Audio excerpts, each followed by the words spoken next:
Assalamualaikum warahmatullahi wabarakatuh. Kembali lagi dalam channel Pojokio yang pada video kali ini saya akan membahas tentang prediksi soal-soal UTBK SBMPTN. Nah, penasaran kan? Yuk kita simak videonya.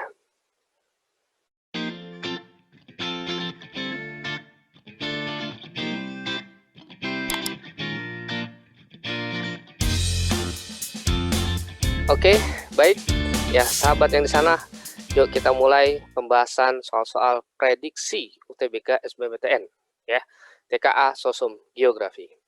Nah, langsung saja kita ke soal yang pertama. Nah, di soal yang pertama ini ya, diberikan soal ya, batuan diorit ya memiliki ciri ya. A. Tekstur halus, B. Tidak memiliki kristal ya, tidak memiliki kristal. C. Pembentukannya berlangsung cepat. Yang D. Berongga atau vesikuler. Kemudian yang E. Teksturnya kasar dan dapat dilihat dengan mata telanjang ya. Oke, baik ya. Kata kunci dari soal ini adalah batuan diorit. Nah, batuan diorit merupakan salah satu dari contoh batuan beku dalam ya, atau disebut sebagai batuan beku intrusif ya. Nah, adapun ciri dari batuan beku dalam adalah yang pertama, berasal dari proses magma yang membeku ya. Kemudian proses pendinginannya atau pembekuannya berlangsung sangat dalam ya di dalam bumi ya. Sehingga nanti proses pembentukan batuannya sangat lambat ya. Kemudian memiliki derajat kristal sempurna atau yang disebut sebagai holokristalin ya. Ini kita bicara derajat pembentukan batuan beku ya, kristalisasi batuan beku. Nanti ada holokristalin, ada holohialin, ada hipokristalin dan ada hipohialin gitu ya. Kemudian memiliki tekstur vaneritik ya atau coarse grain texture yang berarti ukuran butir kristal cukup besar ya, kurang lebih 2 sampai 5 mm dan dapat dilihat dengan mata telanjang atau tanpa mikroskop ya. Kemudian contohnya adalah batuan granit, diorit dan gabbro ya. Nah, karena di sini kata kuncinya ya batuan diorit maka memiliki tekstur yang kasar ya, berukuran cukup besar ya butir kristalnya sehingga dapat dilihat dengan mata telanjang ya, sehingga jawabannya yang E. Nah, untuk secara spesifik mengenai batuan beku, yaitu pernah saya bahas di video tentang jenis batuan ya, yaitu batuan beku. Nah, itu bisa disimak di channel Pojokio ya. Oke, baik, selanjutnya. Nah, kalau yang tekstur halus ya, pilihan yang A, ini adalah disebut tekstur avanitik ya, contohnya adalah andesit ya. Andesit ini salah satu contoh batuan beku luar ya. Kemudian tidak memiliki kristal, ini disebut sebagai tekstur amorf ya, contohnya obsidian ya atau glassy nyebutnya, seperti kaca. Kemudian pembentukannya berlangsung cepat ya, ini juga beku luar ya, tempatnya yaitu di permukaan ya, di permukaan bumi maksudnya. Kemudian berongga atau vesikuler ini adalah contohnya pumice ya, pumice juga salah satu contoh dari batuan beku luar. Oke. Nah, kemudian selanjutnya, nomor kedua. Batas antar lapisan udara di atmosfer tidak dapat diketahui secara pasti, ya, tetapi transisi antar lapisan dapat diidentifikasi berdasarkan perbedaan. A. Kelembaban udara, B. Suhu udara, C. Tekanan udara, D. Kandungan uap air, E. Ketinggian. Nah, ya, kata kunci dari soal ini adalah transisi antar lapisan. Ya, ini materinya adalah tentang materi atmosfer, yaitu struktur vertikal atmosfer. Ya. Nah, struktur vertikal atmosfer itu dapat dibagi berdasarkan suhu, ya. Nah, ya ini sebenarnya sudah pernah saya bahas juga di video struktur vertikal atmosfer ya, bahas materi, ya. Nah, bahwa lapisan-lapisan yang menyelimuti bumi atau lapisan udara yang menyelimuti bumi itu dibagi berdasarkan suhu, ya. Yang pertama ada troposfer, kemudian yang kedua ada stratosfer, kemudian ketiga ada mesosfer, keempat ada termosfer, kemudian kelima ada eksosfer, ya. Nah, kenapa disebut atau dibagi berdasarkan suhu? Karena masing-masing lapisan ini memiliki karakteristik suhu yang berbeda. Misalnya kalau di troposfer, semakin tinggi ketinggian, maka suhunya semakin rendah. Ya, dengan orde penurunannya itu sekitar 0,65 derajat Celcius ya. Artinya setiap naik ya, maaf ya, setiap naik 100 meter, maka suhunya turun ya sekitar 0,65 derajat Celcius atau 0,5 sampai 0,6 derajat Celcius ataupun 0,61 ya. Nah, itu sama aja. Ya, disebut juga sebagai temperatur lapse rate namanya. Kemudian stratosfer semakin tinggi ketinggian itu suhunya semakin panas ya. Kemudian mesosfer suhunya rendah lagi, termosfer tinggi lagi, kemudian eksosfer rendah lagi. Nah, bagian dari lapisan di mana terjadi semakin tinggi ketinggian ya, suhunya semakin tinggi ya, itu fenomenanya disebut sebagai inversi suhu ya. Nah, yang disebut inversi suhu adalah kenaikan suhu seiring dengan kenaikan ketinggian, yaitu di lapisan stratosfer dan termosfer. Stratosfer karena ada lapisan ozon, di mana lapisan ini menyerap hampir seluruh ya radiasi gelombang pendek dari matahari, ya misalnya adalah ultraviolet. Sedangkan di termosfer terjadi peristiwa ionisasi, ya dan beberapa penyerapan radiasi ultraviolet oleh atom-atom oksigen, ya dengan kerapatan yang sangat rendah, ya sehingga dia cepat tinggi suhunya, ya. Nah, kemudian lapisan antaranya ada tropopause ya, yang membatasi atau sebagai lapisan transisi antara troposfer dengan stratosfer. Kemudian ada stratopause ya antara stratosfer dan mesosfer. Kemudian ada mesopause ya, mesosfer dan termosfer. Kemudian termopause yaitu termosfer dan eksosfer gitu. Ya. Nah, sehingga pada soal ini jawabannya adalah B ya, suhu udara. Oke. Nah, kemudian nomor ketiga ya. Berikut ini faktor yang dapat mempercepat pembentukan delta secara geomorfologis adalah A. Das sungai yang kecil, B. Longsor current besar, C. Morfologi pantai yang landai, D. Debit sungai yang kecil, E. Rendahnya material aluvium. Nah, ini bicara tentang materi litosfer nih ya, yaitu tentang pembentukan delta. Ya.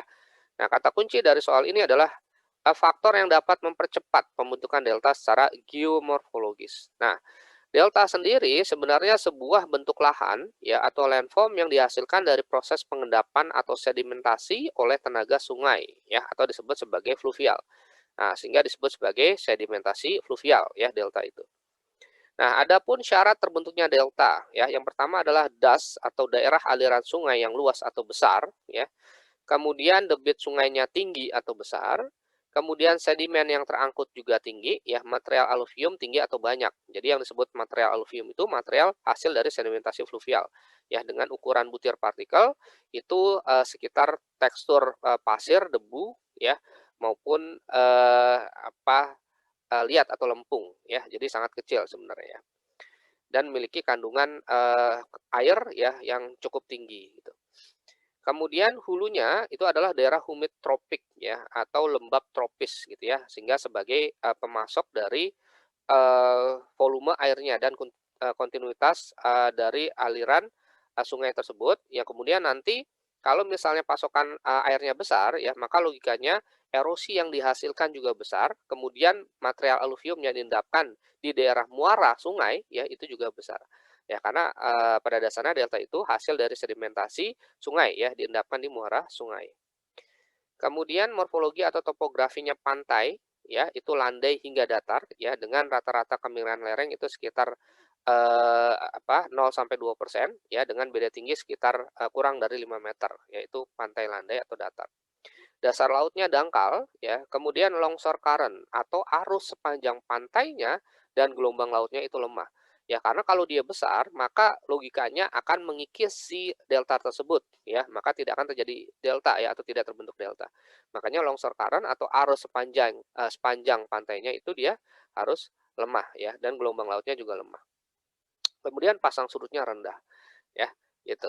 Maka berdasarkan teori ini ya, untuk soal nomor 3 jawabannya adalah C ya, morfologi pantai yang landai ya.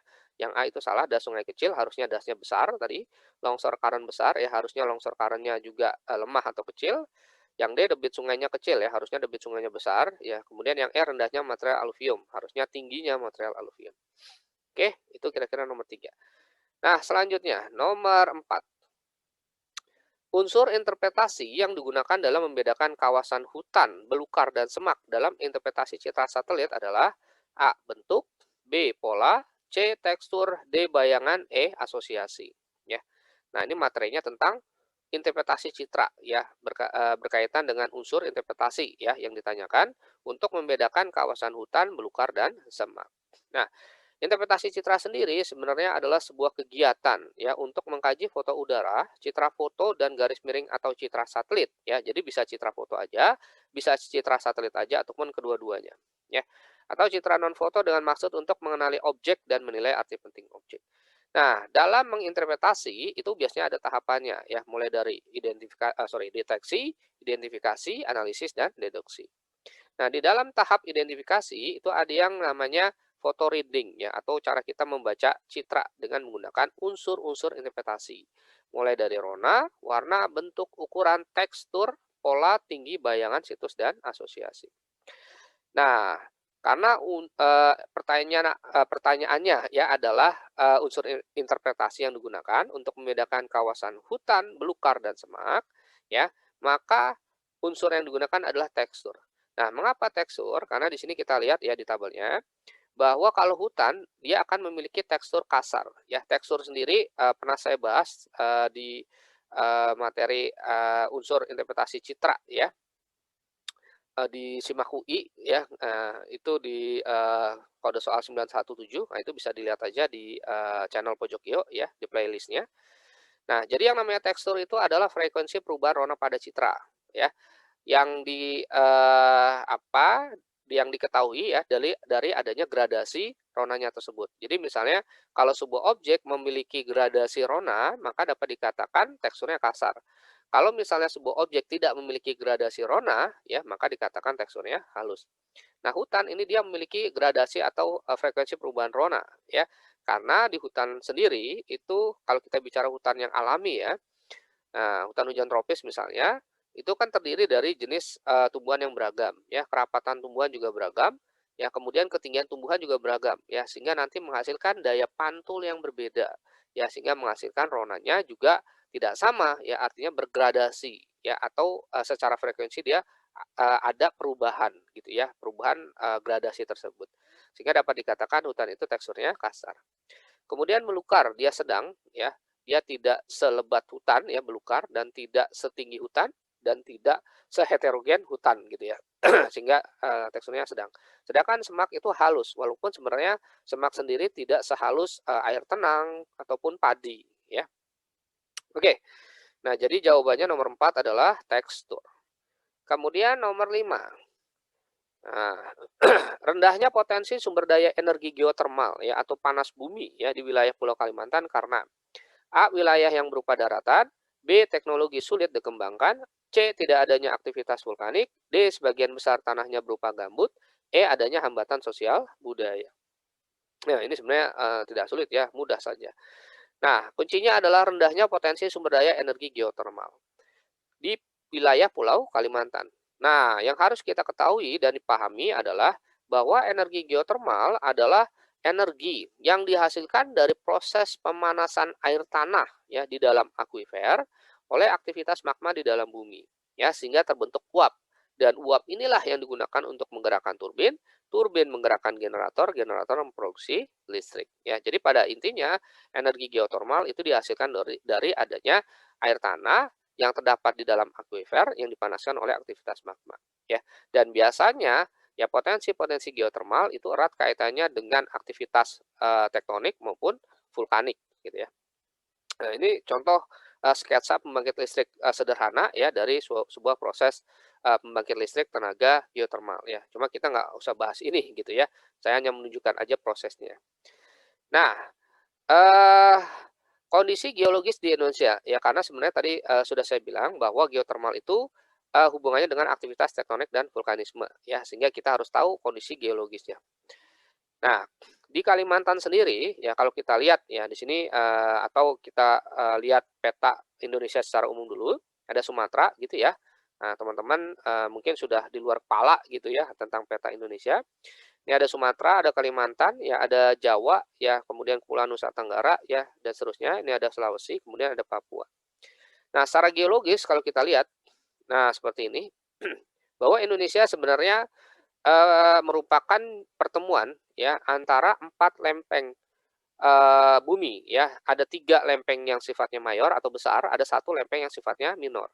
Nah, adapun lempeng yang besar atau mayor adalah lempeng Eurasia. Di sini ada Eurasian Plate gitu ya. kemudian yang bawah Indo-Australian Plate, ya, kemudian yang sebelah timur Pacific Plate, kemudian di sini ya yang kecil ini namanya Philippine Plate ya atau lempeng Filipina. Nah, akibat dari proses tumbukan ya 3 lempeng mayor dan 1 lempeng minor ya sebenarnya banyak lagi juga ya lempeng-lempeng minor yang kecil ya. Maka akan dihasilkan sebuah gambaran atau deskripsi dari sebuah aktivitas tektonik ya maupun vulkanik. Jadi titik-titik yang hijau-hijau ini adalah tumbukan-tumbukan ya dari hasil pusat-pusat gempa ya dari hasil tumbukan-tumbukan lempeng. Ya ini sangat banyak sekali ya.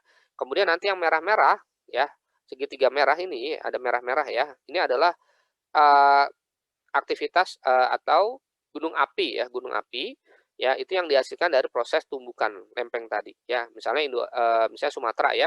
Ini dan Jawa ya ke bawah ini hasil dari tumbukan atau pertemuan antara lempeng Eurasia dengan lempeng Indo-Australia ya.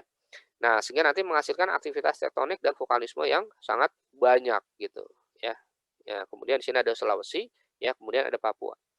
Nah, yang relatif aman adalah si Kalimantan di sini ya. Kalimantan ini yang tengah nih, ya kelihatan ya gambarnya, perbedaan warnanya. Ini Kalimantan. Nah, Kalimantan relatif aman karena memang sedikit sekali ya atau jarang sekali aktivitas vulkanik ya. Nah, tetapi bagian Malaysia di sini ya, ada Gunung Kinabalu di sini ya kecil, yaitu ada aktivitas vulkanik ya. Sedangkan kalau di Kalimantan sendiri ya, di Indonesia itu tidak ada. Nah, sehingga sebenarnya potensi sumber daya energi geotermal di wilayah Kalimantan itu cukup rendah ya atau bahkan sangat rendah ya karena tidak ada aktivitas vulkanik gitu ya yang ada di Malaysia ya Kinabalu gitu dan itu jauh ya dari Indonesia gitu. Oke. Nah, ya dengan memperhatikan kondisi geologisnya, maka jawabannya dari soal ini adalah yang C ya, tidak adanya aktivitas vulkanik. Oke, baik, itu saja mudah-mudahan paham ya, soal yang kita bahas pada video kali ini ya. Mudah-mudahan dapat membantu teman-teman semua di sana ya tetap belajar terus ya semangat keep fighting ya keep positive thinking ya. Semoga bisa mencapai cita-citanya. Ya saya akhiri dengan bacaan adalah alhamdulillahirabbil alamin. Wassalamualaikum warahmatullahi wabarakatuh. Sampai jumpa.